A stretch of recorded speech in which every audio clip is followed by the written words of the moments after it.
नमस्कार, सुप्रभात। स्वागत आप सभी का सब रंग कार्यक्रम में। 1 जून मित्रों, इस मास का पहला दिन इतिहास की दृष्टि से भी कई प्रकार से बहुत मायने रखता है। आज के ही दिन अस्पृश्यता जो निरोधक कानून है वो पारित किया गया था। बहुत ही महत्वपूर्ण कानून, क्योंकि आप जानते हैं ऊंच नीच भेदभाव ये भी समाज में समरसता स्थापित नहीं करने देता है। साथ ही एक और महत्वपूर्ण सी बात मित्रों, पहले पैसे को नया पैसा कहा जाता था, लेकिन 1 जून को ही 1965 शायद नया शब्द हटा दिया गया और इसे केवल पैसा कहा जाने लगा। साथ ही आज कुछ महत्वपूर्ण लोगों का जन्मदिन भी है। कर्णम मल्लेश्वरी जी जो प्रसिद्ध भारोत्तोलक हैं, आप जानते हैं उनका। राजेश्वरी गायकवाड़ जी जो महिला क्रिकेटर हैं, और साथ ही अशोक कुमार जी जो हॉकी प्लेयर हैं। बहुत ही महान प्लेयर्स जिन्होंने भारत का नाम रोशन किया है। तो आइए इन सब के साथ साथ आज जिन जिन का जन्मदिवस है उन सबको शुभकामनाएं देते हुए आज के सुभाग्य की ओर आपको लिए चलता हूँ।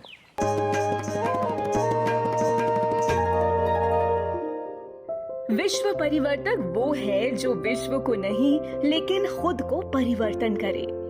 समाज और हमारी जिंदगी एक दूसरे से जुड़ी है। एक एक परिवार ही पूरे समाज की बुनियाद होता है और प्रत्येक इंसान उस समाज का स्तंभ।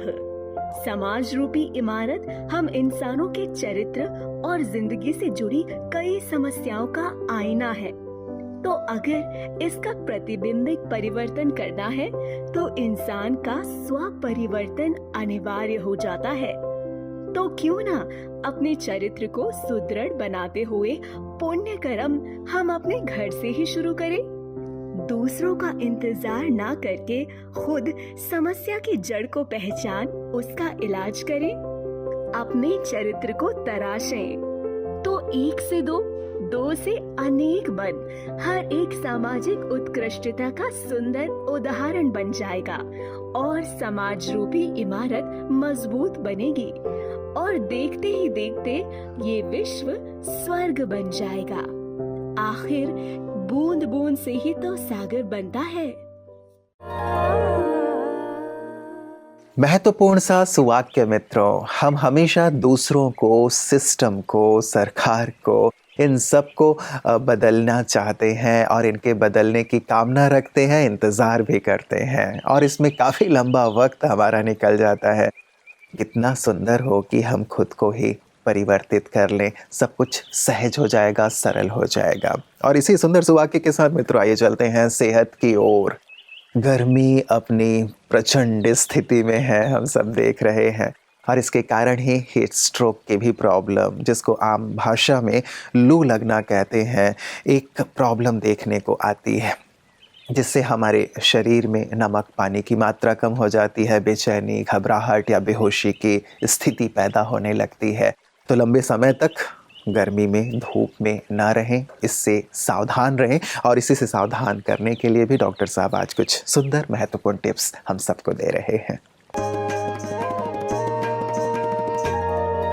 ओम शांति दोस्तों,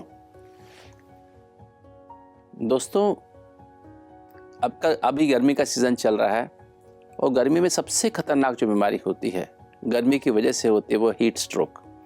हीट स्ट्रोक क्या होता है? इसमें हमारा बॉडी का टेम्परेचर तेज़ी से बढ़ता है और हमारी बॉडी की जो कूलिंग कैपेसिटी है, हमारी जो स्किन के अंदर जो पसीना निकलता है, इससे हमें बॉडी की कूलिंग होती है। तो बॉडी का ये स्वेटिंग मैकेनिज़्म ख़त्म हो जाता है और जब हम गर्मी में ज़्यादा गर्मी से एक्सपोज होते हैं या गर्मी में कोई मेहनत वाला काम कर लेते हैं तो हीट स्ट्रोक अधिकतर हो जाता है। और इसमें टेम्परेचर 104 से अधिक 105, 106, 107 डिग्री भी टेम्परेचर हो जाता है और एक ख़तरनाक बीमारी है। इसमें हमारा जो है ब्रेन को डैमेज होता है, आँखों को डैमेज होता है, हार्ट को डैमेज हो सकता है, किडनी हमारी डैमेज हो जाती हैं, हमारी मसल्स डैमेज हो जाती हैं। तो दोस्तों, जब भी ऐसा कुछ हो तो इमीडिएटली पेशेंट को कूल करें, ठंडा पानी या तो उसे पानी से नहला दें या ठंडे पानी में डाल दें। और अगर वो पेशेंट उसको कन्फ्यूजन हो रहा है या कोमा में जा रहा है या सीजर्स, मिर्गी के दौरे जैसे आने शुरू हो जाते हैं, इमीडिएट डॉक्टर के पास लेके जाएं। उसको उसको अपना ट्रीटमेंट करेंगे, उसको कूलिंग करेंगे और कुछ दवाइयाँ इसके लिए होती हैं जो दवाई देने से पेशेंट को हीट स्ट्रोक से बचाया जा सकता है, क्योंकि ये ऐसी खतरनाक बीमारी है जिसमें आदमी की डेथ तक हो सकती है, पेशेंट कोमा में जा सकता है। तो इसको हीट स्ट्रोक याद रखें, जब भी आपका टेम्परेचर 104 से अधिक होता है और पसीना आना बंद हो जाता है और ब्रेन में कन्फ्यूजन या दौरे पड़ने शुरू होते हैं, तो आप तुरंत डॉक्टर के पास पेशेंट को लेके जाएं और उनका प्रॉपर इलाज कराएं, और इन द मीन टाइम उसको कुछ भी कूलिंग या तो ओपन एयर में लेके जाएं और कूलिंग करें। ओम शांति। तो इस चिलचिलाती धूप में खुद को बचा करके रखें, क्योंकि स्वास्थ्य बहुत महत्वपूर्ण है। जब कभी भी आपको बाहर निकलना भी हुआ तो भी स्वास्थ्य संबंधित इन सुंदर टिप्स का ध्यान रखें ताकि लू से अपने आप को बचा सकें। मित्रों, कहते हैं दीपक बहुत ही महत्वपूर्ण संदेश देता है हमें हमारे जीवन के लिए। दीपक औरों के लिए जलता है, औरों से नहीं जलता। महत्वपूर्ण संदेश। महान भी वही हैं, शिखर पर भी वही हैं जो औरों के लिए जलते हैं, औरों से नहीं जलते। हमारी विशिष्ट जन की बातें विशेष में भी हम कुछ ऐसे ही गणमान्य अतिथियों को इनवाइट करते हैं, उनके सुंदर अनुभवों के साथ जो औरों के लिए जलते हैं। आज हमारे साथ सुदूर मणिपुर से डॉक्टर जामिनी देवी जी पधारी हुई हैं। आइए उनके सुंदर अनुभवों से लाभान्वित होते हैं। I have come here in search of peace. That the theme is so beautiful. I have got this invitation from the Brahma Kumari chapter from Calcutta. One Singh Bhai invited me. When I got it, I am very happy.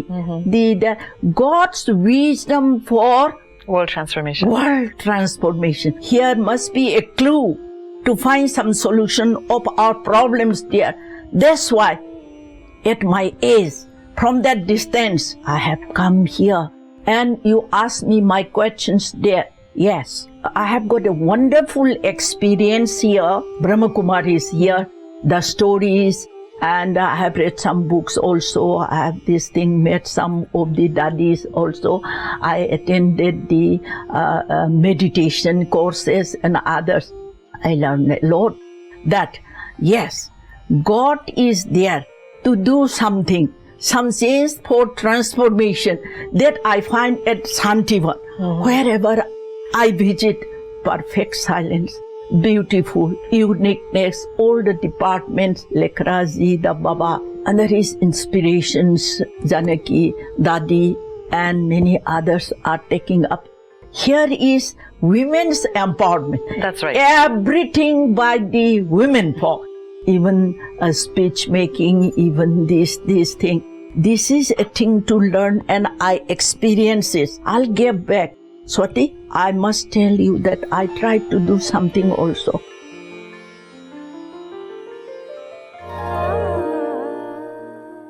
मित्रों, आज एक खास दिन है, global day of parents. बहुत ही महत्वपूर्ण सा दिन है, क्योंकि हम अपने अभिभावकों के लिए हमेशा ही ऋणी रहते हैं, क्योंकि उन्होंने जो हमें दिया है हम कैसे उसका ऋण अदा करें।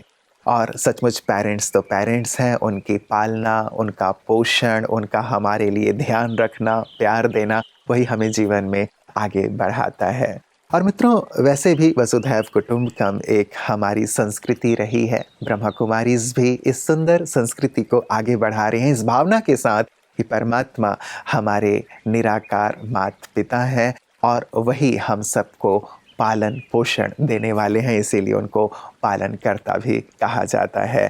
आज इस खास दिन पर एक खास प्रस्तुति आप सभी के लिए। परवरिश सभी कर्तव्यों से बड़ा कर्तव्य है। इसमें दुनिया के किसी भी कार्य से ज्यादा धैर्य, बिना शर्तों के स्वीकृति, निस्वार्थ प्रेम और अन्य सभी गुणों की जरूरत होती है, जिसका मूल्य हम आमतौर पर नहीं समझते हैं। पालन पोषण एक ऐसा विषय है जिसमें उत्कृष्टता पाने के लिए हर बार सही भावनाओं, सही मानसिकता और सटीक निर्णय की आवश्यकता होती है।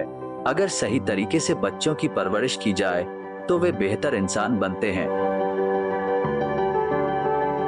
लेकिन आइए परवरिश को एक अलग दृष्टिकोण से देखें। परवरिश समाज निर्माण का आधार है। हम यहाँ भरण पोषण की कला को देख रहे हैं, जिसके आधार पर व्यक्ति के जीवन का निर्माण होता है। लोगों की पालना करना वास्तव में एक दैवी कला है, जिसे आप बिना शर्त प्यार और स्वीकृति की शुभकामनाओं से प्राप्त कर सकते हैं। मार्गदर्शन एक ऐसी कला है जिसकी घरों, संगठनों, कॉर्पोरेट्स और सरकारों में अत्यधिक मांग है। जो इस कला में निपुण है, उसके निर्देशन में लोग कामयाब होंगे। ये एक ऐसी कला है जिसे केवल गहन चिंतन से ही विकसित किया जा सकता है। दूसरों का पालन करने के लिए आत्मनिर्भर होना जरूरी है, जिसके लिए स्वयं पर और परमात्मा पर ध्यान केंद्रित करना आवश्यक है। जब हम सद्गुणों के विकास द्वारा आत्म देखभाल के अत्यधिक महत्व को समझ लेते हैं, तो हम श्रेष्ठ समाज के लिए एक निर्माण खंड बन सकते हैं, और यही आज की मांग है। ब्रह्मा कुमारी इसकी ओर से आप सभी को ग्लोबल पेरेंट्स डे की हार्दिक शुभकामनाएं।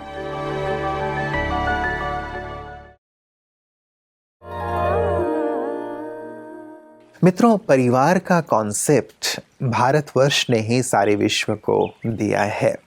सचमुच परिवार वो जहाँ प्यार है, परिवार वो जहाँ अपनत्व है, निस्वार्थ भाव है, एक दूसरे को आगे बढ़ाने की सुंदर फीलिंग है, जहाँ सुरक्षा है, सम्मान है, स्नेह है, सद्भावना है। एक प्रकार से हर प्रकार की चीज़ हमें परिवार में प्राप्त होती है। तो क्यों ना इस परिवार की भावना को हम वृहद कर दें। जैसे अपने परिवार में हमारी एक दूसरे के लिए एक सुखद फीलिंग है, एहसास है, वही फीलिंग और एहसास सारी समाज, सारे संसार की आत्माओं के लिए हो जाए तो कितना सुंदर हो जाएगा ना। और वैसे भी हम कहते आए हैं, हिंदू, मुस्लिम, सिख, ईसाई आपस में है भाई भाई, तो क्यों ना इस भाई भाई की फीलिंग को, इस भावना को हम आज के दिन साकार करने का संकल्प लें। सचमुच मन आनंद से भी भरता है और साथ ही हमारे संबंधों में एक समरसता और एकता की भावना भी आ जाती है। इस पर ज़रूर गहराई से विचार कीजिएगा, क्योंकि ये मेरे जीवन को सुखद एहसास से भरने वाला है और मुझे आगे से आगे बढ़ाने वाला है। अपना ख्याल रखिएगा। कल पुनः इसी वक्त आप सबसे मुलाकात होगी। नमस्कार। ओम शांति।